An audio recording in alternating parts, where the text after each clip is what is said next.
बिस्मिल्लाहिर्रहमानिर्रहीम। Welcome to IT series tutorial channel. अपने इस वीडियो में हम देखेंगे कि किस तरह से कैनवा को इस्तेमाल करके आप अपने फेसबुक के लिए बहुत अमेजिंग पोस्ट क्रिएट कर सकते हैं और वो भी चंद मिनट्स के अंदर।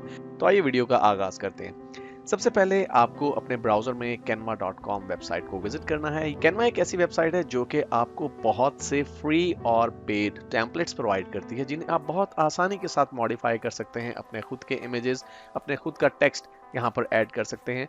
और हम इस वीडियो में स्पेसिफिकली फेसबुक पोस्ट की बात करेंगे।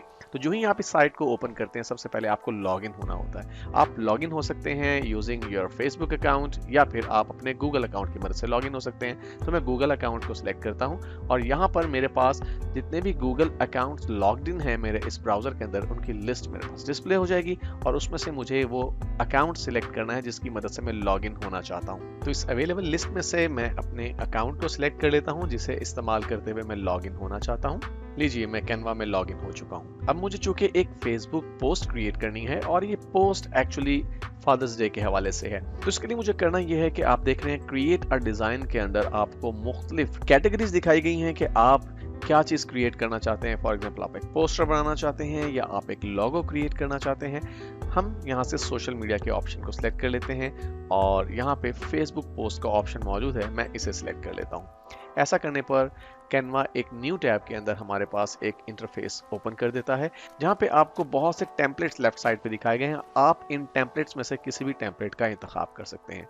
अगर आप किसी स्पेसिफिक कीवर्ड के साथ टेम्पलेट को सर्च करना चाहें, फॉर एग्जांपल मैं यहाँ पे फादर्स डे टाइप करता हूँ, तो फादर्स डे से रिलेटेड जितने भी टेम्पलेट्स हैं वो आप यहाँ पर देख सकते हैं, आपको नजर आ रहे हैं। इनमें से ज्यादातर टेम्पलेट्स फ्री हैं, लेकिन कुछ टेम्पलेट्स पेड भी होंगे। जिन टेम्पलेट्स के साथ आपको क्राउन का सिंबल नजर आएगा वो पेड टेम्पलेट्स होंगे। जो फ्री हैं उन पे आपको फ्री लिखा हुआ दिखाई देगा। तो आप इसमें से जो भी टेम्पलेट इस्तेमाल करना चाहते हैं, जो आपको पसंद आए, आप उसे सिलेक्ट कर सकते हैं। मैं इन अवेलेबल टेम्पलेट्स में से एक एप्रोप्रिएट टेम्पलेट को सिलेक्ट करता हूं और जो ही मैं इसे सिलेक्ट करूंगा, आप देख रहे हैं कि राइट साइड पे हमारे पास जो कैनवस मौजूद था, उस कैनवस में वो टेम्पलेट अब हमें नजर आ रहा है और हम इस टेम्पलेट के किसी भी एलिमेंट को चेंज कर सकते हैं। मिसाल के तौर पे यहाँ पे आपको दो इमेजेस नजर आ रहे हैं। हम इन इमेजेस को रिप्लेस करना चाहेंगे अपने खुद के इमेजेस के साथ। फॉर एग्जांपल, तो मुझे इसके लिए अपने खुद के इमेजेस पहले अपलोड करना होंगे। तो इमेजेस अपलोड करने के लिए लेफ्ट साइड पे हमारे पास अपलोड का ऑप्शन मौजूद है। हम इस ऑप्शन को सिलेक्ट करेंगे और अपलोड एन इमेज के ऑप्शन को सिलेक्ट करते हुए ये दो इमेजेस जो कि डेस्कटॉप पे मेरे पास पहले से सेव्ड हैं, मैं इन्हें अपलोड कर लेता हूँ। अब मैं इन दो इमेजेस को रिप्लेस करना चाहता हूं इन दो इमेजेस के साथ। तो इसके लिए मुझे करना क्या होगा, सिंपली मैं पहले वाले इमेज को यहाँ पे सिलेक्ट करता हूं और यहाँ से ड्रैग करके मैं राइट साइड पे लाता हूं और यहाँ लाके इस इमेज के बॉक्स के ऊपर मैं इसे ड्रॉप कर देता हूं। और आप देखिए, ऐसा करने पे ऑटोमेटिकली मेरा ये इमेज इस बॉक्स में एडजस्ट हो गया है। लेकिन अभी ये तस्वीर कंप्लीट नहीं आ रही। तो अगर मैं इस पर डबल क्लिक करूं इस इमेज पे, तो आप देख रहे हैं कि ये इमेज ऑटोमेटिकली रोटेट हो गया है इस फ्रेम के हिसाब से, और इसका कुछ पोर्शन विजिबल है और कुछ पोर्शन इनविजिबल है। मैं इस इमेज को रिसाइज भी कर सकता हूं और मैं इसकी पोजीशन को भी चेंज कर सकता हूं। सिंपली जब ये 4 रिसाइजिंग हैंडल्स हमें कॉर्नर्स पर नजर आ रहे हैं, मैं उस वक्त इस इमेज को यहाँ पे ड्रैग करके इसकी पोजीशन को चेंज कर सकता हूँ। ओके, अब ये इमेज काफी बेहतर नजर आ रहा है। बिल्कुल इसी तरह से मैं ये दूसरा इमेज भी यहाँ से ड्रैग करता हूँ और ड्रैग करके मैं जो ही इस इमेज पे लेके आऊंगा, आप देखिए कि ये ऑटोमेटिकली रिप्लेस हो गया पहले मौजूद इमेज के साथ। अब यहाँ पर भी हमारे साथ वही प्रॉब्लम है कि इमेज थोड़ा सा क्लियर नहीं है। तो मैं इस पर डबल क्लिक करता हूँ और हम यहाँ से जितने पोर्शन को विजिबल करना चाहते हैं, सिंपली हम इस इमेज को ड्रैग करके उस पोजीशन पे ला सकते हैं जहां तक के पोर्शन को हम शो करना चाहते हैं। उसके बाद सिंपली आप कहीं पे भी बाहर क्लिक कीजिए और ये दोनों इमेजेस एडजस्ट हो गए। अब लेफ्ट साइड पे आप देख रहे हैं कि कुछ टेक्स्ट मौजूद है, बैकग्राउंड भी मौजूद है। अगर हम बैकग्राउंड चेंज करना चाहें तो उसका क्या तरीका है, तो देखिए लेफ्ट साइड पे हमारे पास बैकग्राउंड का ऑप्शन मौजूद है। तो हम इन बैकग्राउंड्स में से जो कि यहाँ अवेलेबल हैं, किसी भी बैकग्राउंड को सिलेक्ट कर सकते हैं अगर हम यूज करना चाहें। फॉर एग्जांपल, मैं इस बैकग्राउंड को अगर यूज करना चाहता हूँ, तो सिंपली मैं इसे सिलेक्ट करता हूँ और ड्रैग करके यहाँ लाके मैं इसे ड्रॉप कर देता हूँ और देखिए चंद ही सेकंड्स के अंदर ये इमेज रिप्लेस हो गया। अब बैकग्राउंड के ऊपर हमें वही इमेज नजर आ रहा है जो मैंने ड्रैग और ड्रॉप किया है। इसके अलावा आप यहाँ पर टेक्स्ट देख रहे हैं। इस टेक्स्ट को अगर आप एडिट करना चाहें तो इस टेक्स्ट को आप बड़ी आसानी के साथ एडिट कर सकते हैं। For example, to my leading man, आप यहाँ पे अगर इस टेक्स्ट को रिप्लेस करना चाहें तो आप डबल क्लिक कीजिए और इस तरह से यहाँ पे कर्सर ब्लिंक करने लगेगा। आप इसे चेंज कर सकते हैं अपनी मर्जी के टेक्स्ट के साथ। तो मैं इसे रिप्लेस कर देता हूं to the best father in the world. आप देख रहे हैं जो ही आपका टेक्स्ट एक खास विड्थ से ज्यादा हुआ, ऑटोमेटिकली सेकंड रो स्टार्ट होगी आपके पास। आप इस पूरे सेक्शन को अगर एडजस्ट करना चाहें तो एडजस्ट कर सकते हैं। आप इसको रीसाइज कर सकते हैं किसी भी डायमेंशन के अंदर, और फिर आप इसे एडजस्ट कर सकते हैं किसी भी पॉइंट के ऊपर। और यहाँ हैप्पी डैड्स डे लिखा हुआ है, मैं इसे चेंज करना चाहता हूँ हैप्पी फादर्स डे के साथ। तो मैं यहाँ पे टाइप करता हूँ फादर्स।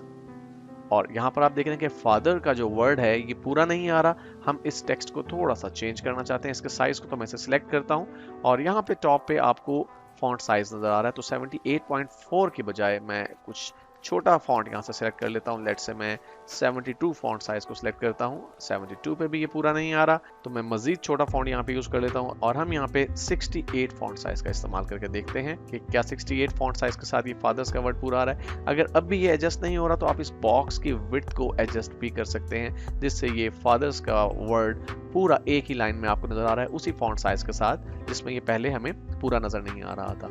अब यहाँ पर नीचे भी मजीद कुछ टेक्स्ट मौजूद है, आप इसे अगर यूज करना चाहें तो कर सकते हैं। यहाँ पे लिखा हुआ है thanks for being a great father to our kids, I love you. और हम मौजूदा टेक्स्ट में से ही कुछ टेक्स्ट को इस्तेमाल कर लेते हैं, thanks for being a great father.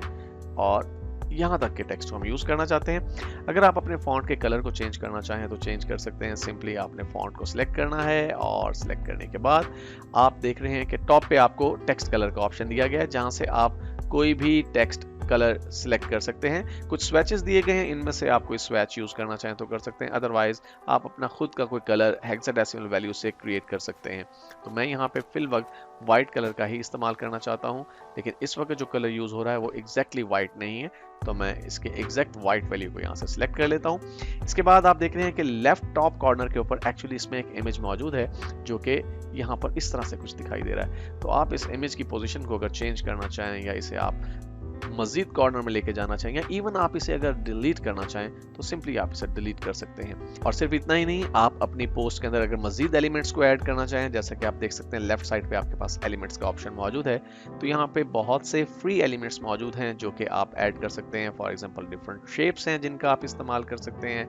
अगर आप फीचर्ड में देखें तो बहुत सी एलिमेंट्स यहाँ पर मजीद मौजूद हैं। अगर आप किसी कीवर्ड से सर्च करना चाहें, फॉर एग्जाम्पल फादर्स डे से हम सर्च करके देखते हैं कि हमारे पास कोई एलिमेंट यहाँ पर नजर आता है, तो आप देख रहे हैं कि यहाँ पे डिफरेंट कार्टूनिक एलिमेंट्स मौजूद हैं। हम इनमें से किसी भी एलिमेंट को यहाँ पे इंसर्ट कर सकते हैं। फॉर एग्जांपल हम इस इलस्ट्रेशन को यूज करना चाहते हैं, तो सिंपली हम इसे सिलेक्ट करते हैं और ड्रैग करके यहाँ पे ड्रॉप कर देते हैं। अब आप इसे किसी भी पोजीशन पे प्लेस कर सकते हैं। आप इसे रोटेट करना चाहें तो आपके पास रोटेशन का ऑप्शन मौजूद है, रोटेट कर सकते हैं। इस वक्त ये टेक्स्ट के आगे आ रहा है। अगर आप इसे बिहाइंड द टेक्स्ट लेके जाना चाहते हैं तो सिंपली इस पर राइट क्लिक कीजिए और सेंड टू बैक का ऑप्शन मौजूद है, और इस तरह से ये टेक्स्ट के बैक पर चला जाएगा एलिमेंट। और अब भी आप इसकी पोजीशन को एडजस्ट करना चाहें तो कर सकते हैं। तो मैं इसे बिल्कुल इस तरह से कॉर्नर पे ले आता हूँ और यहाँ पे लाके छोड़ देता हूँ। जब आप मुतमईन हो जाएं कि आपका टेक्स्ट, आपके इमेजेस एडजस्ट हो चुके हैं, अब आप इसे डाउनलोड करना चाहते हैं और फेसबुक पे पब्लिश करना चाहते हैं, तो आप डायरेक्टली फेसबुक पे पब्लिश कर सकते हैं, या फिर आप यहाँ से डाउनलोड के ऑप्शन को सिलेक्ट कर सकते हैं। और डाउनलोड के ऑप्शन को सिलेक्ट करने पे आपको डिफरेंट फॉर्मेट्स प्रोवाइड किए जाएंगे, किस फॉर्मेट में आप इसे डाउनलोड करना चाहते हैं। तो सजेस्टेड जो फॉर्मेट है वो PNG का है। आप देख रहे हैं कि हम इसकी ट्रांसपेरेंसी और दूसरे एलिमेंट्स को अगर कंट्रोल करना चाहें इस इमेज के अंदर, तो फिर ये प्रीमियम फीचर्स हैं, हमें इन प्रीमियम फीचर्स को यूज करना होगा। हम इस इमेज के साइज को चेंज नहीं कर सकते, क्योंकि साइज को चेंज करने के लिए आपको कैनवा प्रो का इस्तेमाल करना पड़ेगा, यानी आपको पैसे अदा करने पड़ेंगे। तो हम फिल वक्त इसी साइज के अंदर PNG फॉर्मेट में ही इसे डाउनलोड कर लेते हैं, और डाउनलोड के ऑप्शन पे क्लिक करते ही आपका डिजाइन प्रिपेयर किया जा रहा है। और देखिए हमारे पास सेव डायलॉग बॉक्स ओपन हो गया। तो हम सेव फाइल के ऑप्शन को सिलेक्ट करते हैं और डेस्कटॉप पे हम इस इमेज को डाउनलोड कर लेते हैं, the best father in the world. और लीजिए आपका ये इमेज डाउनलोड हो चुका है। अब आप इसे फेसबुक पे अगर पोस्ट करना चाहें तो बड़ी आसानी से पोस्ट कर सकते हैं। तो अगर आपको ये वीडियो पसंद आई है तो हमारी इस वीडियो को लाइक और शेयर करना मत भूलिएगा। मिलते हैं नेक्स्ट वीडियो में।